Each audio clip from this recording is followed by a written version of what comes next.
Oke, halo teman-teman semua, ketemu lagi dengan saya Clara Heti Primasari dalam mata kuliah Manajemen Layanan TI, dan kali ini kita akan bahas tentang service value.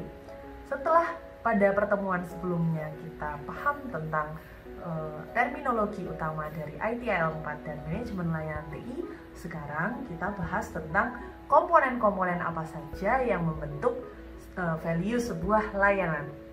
Yuk kita mulai.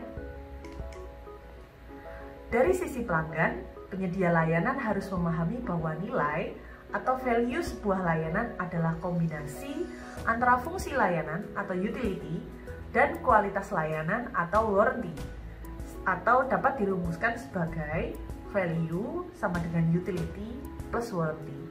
Jadi nanti ketika teman-teman akan membuat sebuah layanan, dan di sini adalah layanan IT ya teman-teman, fokus kita, teman-teman harus memperhatikan dua komponen ini, yaitu utility dan warranty.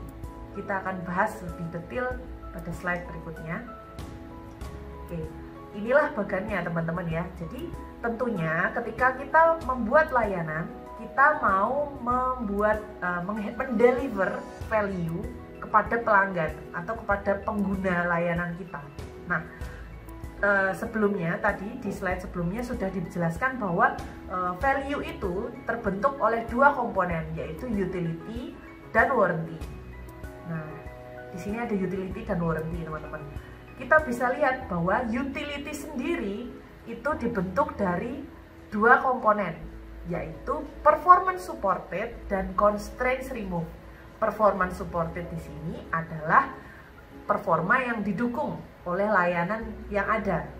Kemudian constraints remove adalah batasan yang dihilangkan dengan adanya sebuah layanan tersebut.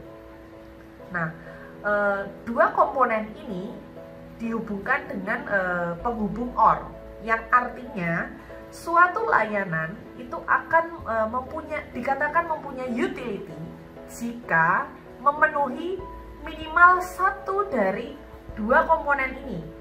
Jadi tidak harus dua-duanya ya, salah satu saja sudah memenuhi, entah performance supported atau constraints remove, suatu layanan dikatakan sudah memiliki utility yang baik, ya.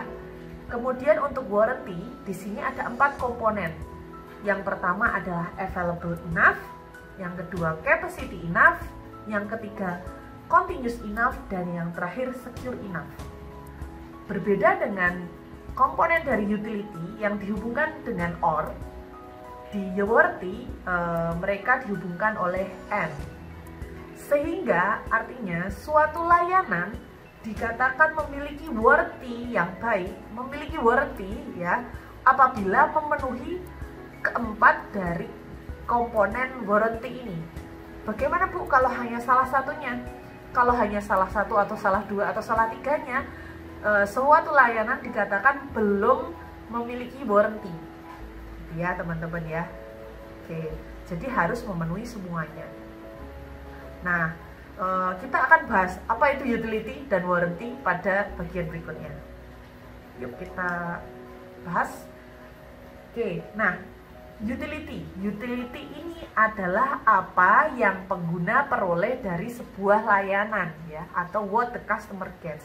Dan ini mencakup ya paling gampang adalah fitur-fitur yang teman-teman rasakan dari sebuah layanan IT. Nah, utility ini diukur berdasarkan seberapa banyak manfaat atau benefit yang dapat diperoleh oleh pengguna, dan apakah layanan telah menyediakan fungsi-fungsi atau manfaat yang sesuai dengan kebutuhan atau keinginan pelanggan. Nah, tadi komponennya ada dua ya teman-teman ya, ada performance supported dan juga constraints remove ya. Apa itu performance supported? Jadi adalah performa yang didukung atau kinerja yang didukung. Jadi dukungan terhadap pencapaian untuk unjuk kerja, kebutuhan atau keinginan pelanggan. Ya anggap saja itu paling gampangnya adalah fiturnya. Suatu layanan, apa sih fitur utama dari layanan tersebut? Nah, itu adalah performance supported-nya. Kemudian yang komponen kedua adalah constraints remove. Nah, yang constraints remove ini adalah batasan yang dihilangkan dengan adanya layanan tersebut, gitu ya. Kita bahas satu persatu. Contohnya, Nah, untuk contoh utility teman-teman, kita bisa ambil dari salah satu layanan IT ya, misalnya layanan email gitu. Nah, untuk layanan email ini kita mau breakdown nih dari dua komponen utility-nya. Apakah suatu layanan email itu sudah mempunyai utility gitu ya. Nah, kita lihat dari performance supported, misalnya kita ambil contoh layanan email Gmail gitu ya. Dari performance supportednya kita lihat apakah pesan itu tersampaikan ke penerima, karena itu fitur utamanya gitu ya. Fitur utama dari sebuah layanan email adalah tersampainya pesan dari pengirim ke penerima gitu ya. Kalau itu ada, berarti suatu layanan email itu sudah dibilang punya performa yang didukung, yaitu tentang pengiriman pesan. Lalu kalau mungkin ada fitur-fitur lainnya, misalnya bisa blast message atau bisa kirim pesan ke banyak orang dalam satu waktu, nah itu juga performance supported. Dan mungkin masih banyak lagi teman-teman performance supported yang bisa di breakdown dari email. Mungkin teman-teman bisa pikirin sendiri ya, lihat dari layanan Gmail tuh apa aja sih yang bisa dikategorikan sebagai fitur-fitur yang didukung oleh layanan email tersebut gitu ya. Kemudian yang kedua, constraints remove. Dengan adanya layanan email ini, apa batasan yang dihilangkan? Nah, cara paling mudah untuk mencari constraints remove ini adalah bandingkan dengan layanan serupa yang mungkin belum secanggih layanan email ini atau layanan yang ada, tapi memiliki fungsi yang sama gitu. Nah, layanan email ini kan sebenarnya layanan mengirim surat ya. Nah, dan dulu surat dikirim lewat pos. Nah, jadi paling gampang teman-teman bisa bandingkan dengan layanan pengiriman surat lewat pos gitu ya. Nah, kalau dulu teman-teman mengirim surat lewat pos, teman-teman harus beli perangko, kemudian pakai kertas ditulis, kemudian dimasukkan ke amplop, lalu ditempelin perangko, kemudian teman-teman harus berangkat ke kantor pos untuk mengirimkannya. Bayangkan dengan email ini, apakah teman-teman harus melakukan itu lagi? Tentu tidak. Dengan menggunakan layanan email, teman-teman bisa langsung buka laptop, kemudian ketik emailnya ya, ketik pesannya di dalam suatu layanan email tertentu, kemudian ketik tujuannya mau kemana, alamat emailnya kemana, lalu klik send, dan itu terkirim gratis teman-teman. Teman-teman hanya bayar internet saja, dan itu sangat murah ya jika dibandingkan jika teman-teman mengirim surat lewat pos. Nah, itu dia batasan-batasan yang dihilangkan ketika teman-teman menggunakan email gitu ya. Jadi teman-teman tidak perlu bayar, contohnya tidak perlu bayar perangko atau paket, dan pengirimannya juga tidak terbatas waktu. Bayangkan kalau teman-teman harus mengirim lewat kantor pos, teman-teman harus mengirimkan di jam kerja tertentu. Tapi kalau lewat email ya, teman-teman bisa 24 jam ya. Jadi mau kirim surat jam 12 malam pun teman-teman bisa gitu ya. Itu untuk contoh utility dari suatu layanan. Oke, kita next ya. Nah, suatu layanan yang menyediakan utility yang cocok sesuai dengan kebutuhan pelanggan itu namanya layanan yang fit for purpose. Ya, kita lihat lagi balik di bagannya. Nah, ini dia, suatu layanan yang punya utility yang cocok dengan kebutuhan pelanggan, dia disebut layanan yang fit for purpose. Nah, itu dia untuk yang utility. Berikutnya kita bahas yang warranty. Nah, kalau tadi utility tentang apa yang diperoleh oleh pengguna, warranty adalah bagaimana layanan itu disediakan atau bagaimana kualitas layanan atau jaminan sebuah layanan benar-benar memenuhi Service Level Agreement atau SLA. Ya. Jadi kalau tadi utility itu kaitannya dengan fitur, dengan performa ya, apa fungsi-fungsi apa saja sih yang didukung oleh sebuah layanan dan batasan-batasan apa saja yang dihilangkan oleh sebuah layanan. Warranty ini tentang bagaimana sih layanan tersebut di-deliver ke teman-teman, tentang kenyamanan, tentang keamanan, tentang kapasitas dan lain-lain, dan bagaimana keempat aspek dalam warranty tersebut memenuhi service level agreement. Nah, service level agreement adalah perjanjian antara penyedia layanan dengan pengguna layanan, gitu ya. Nanti kita akan bahas di bagian selanjutnya tentang service level agreement ini. Kemudian, jika utility terkait dengan seberapa besar manfaat menggunakan sebuah layanan TI, maka warranty terkait dengan kenyamanan atau seberapa kecil kemungkinan kehilangan atau kerugian saat menggunakan sebuah layanan TI. Nah, kita coba lihat satu persatu komponennya ya teman-teman ya.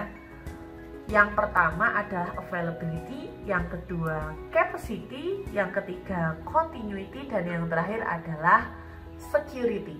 Kalau disingkat gampangannya ACCS ya. Jadi untuk availability adalah apakah layanan selalu ada atau dapat selalu digunakan di waktu dan tempat yang telah disepakati. Kemudian yang kedua tentang capacity, apakah kapasitas layanan sistem tersedia cukup untuk semua pengguna.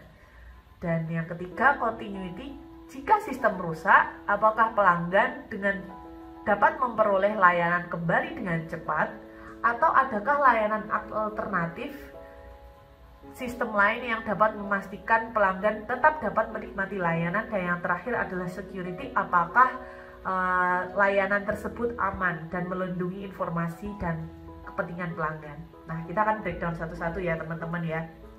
Untuk ini mungkin saya ambil contoh dari layanan ATM gitu ya, misalnya ini aja, mobile banking deh ya. Mobile banking sebuah bank, misalnya BCA kali ya. Nah, availability, nah tentang ketersediaan. Jadi suatu layanan misalnya mobile banking itu dinyatakan punya availability yang baik jika dia misalnya memenuhi apa yang dia janjikan pada SLA atau Service Level Agreement tersebut. Nah, ini karena saya belum browsing-browsing, mungkin teman-teman nanti bisa coba cari-cari SLA dari mobile banking. Biasanya nanti di situ ada keterangan mobile banking BCA itu dapat diakses berapa kali berapa jam gitu ya, 7 kali 24 jam, terus kemudian nanti komplainnya bagaimana dan lain-lain. Jadi coba cari poin-poin tentang availability atau ketersediaan. Nah, jika ada poin tentang sistem ini dapat diakses 7 kali 24 jam, kemudian dalam setahun berapa kali kayak gitu ya. Nah, itu adalah availability gitu ya. Jadi dari BCA menjanjikan availability dari sistem ini sebanyak ini ya. Itu ditunjukkan di SLA-nya, dan apakah dipenuhi ya di kenyataannya. Itu tentang aspek availability. Yang kedua adalah capacity. Nah, capacity di sini kalau saya bisa ambil contoh, semisal m-banking tersebut diakses oleh 20.000 orang secara bersamaan di satu Indonesia, apakah dia akan down atau tidak gitu ya. Nah, itu hubungannya dengan capacity. Tentunya sistem yang baik sudah memperhitungkan tersebut ya, apalagi banknya sudah bank nasional bahkan internasional. Jadi seharusnya kalau suatu layanan memiliki capacity yang baik, jadinya dia pasti bisa diakses oleh banyak orang dalam satu waktu, seperti itu. Kemudian untuk continuity atau keberlanjutan, nah ini kaitannya dengan jika m-banking tersebut down atau error atau tidak dapat digunakan, apakah nasabah masih bisa melakukan proses bisnis yang ingin ia lakukan dengan cara lain. Contohnya, semisal m-bankingnya error padahal saya mau transfer gitu. Nah, apakah ada opsi lain? Oh, ternyata masih ada ATM ya, ATM-nya tidak error, jadi saya masih bisa transfer ke ATM. Misalnya ATM-nya error lagi, nah masih ada teller ya, kita masih bisa transfer lewat teller. Seperti itu jadi teman-teman ya. Masih ada opsi lain jika salah satu moda atau satu layanan itu sedang tidak bisa digunakan. Gitu ya. Itu untuk continuity.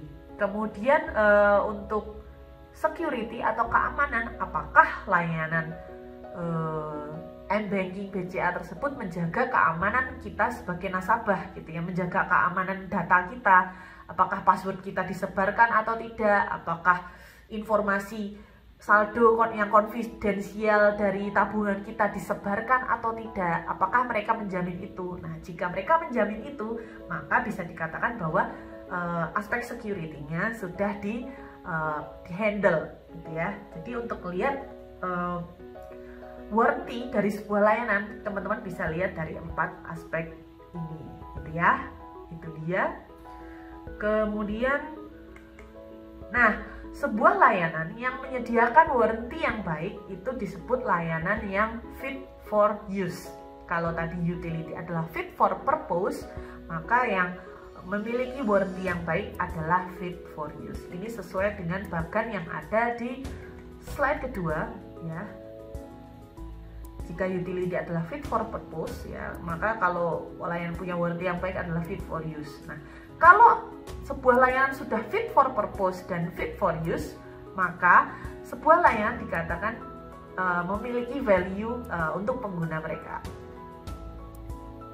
Oke, gitu ya teman-teman. Kemudian, nah coba nih cari contoh teman-teman ya. Contoh layanan IT dan breakdown komponen-komponen service value-nya. Nah, coba teman-teman latihan dengan salah satu layanan, bisa apa saja. Sebenarnya teman-teman hidup ini sangat dekat dengan layanan IT. Dan teman-teman bisa cari salah satunya dan coba deh breakdown utility dan warranty-nya. Utility dari performance supported-nya apa, lalu constraints remove-nya apa, lalu availability-nya apa, kemudian capacity, continuity, dan juga security-nya apa. Silahkan dicoba ya teman-teman ya. Nah, kira-kira itu saja presentasi dari saya, penjelasan materi tentang service value. Terima kasih atas perhatian teman-teman. Sampai jumpa di video selanjutnya. Bye-bye.